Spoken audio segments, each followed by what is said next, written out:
Aja që ka fillimisht, po do të them është kjo, nga viti 2010 në zgjedhjet e asaj kohe të parakohshme, në vazhdimsi deri në sot në këto zgjedhje ka pasur rritje të pjesëmarrjes në votim për 15.000 deri 20.000 votues. Pra në vazhdimsi në secilin proces ka pas rritje të daljes në zgjedhje.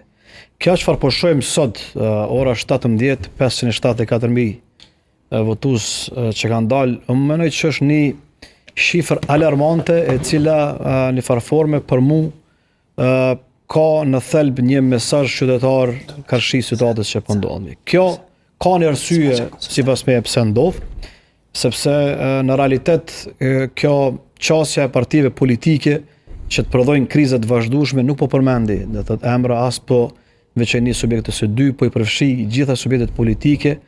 Pra qasja e tyre që të mos gjejnë zgjidhje duke akuzuar njëri tjetrin ka shku në vesh të qytetarit si po themi lëvizje tyre taktike për interesa personale dhe jo në interes të shtetit. Dhe ky është mesazh shumë i qartë arben i qytetarëve. Mos dalja e tyre, unë mendoj që është një lloj po themi proteste e qytetarëve për të bojkotuar këtë proces zgjedhor, sepse unë po e quaj bojkotim. Nga 957.000 dhe fundit e ndoshta maksimalisht në 700.000, për mu kjo është një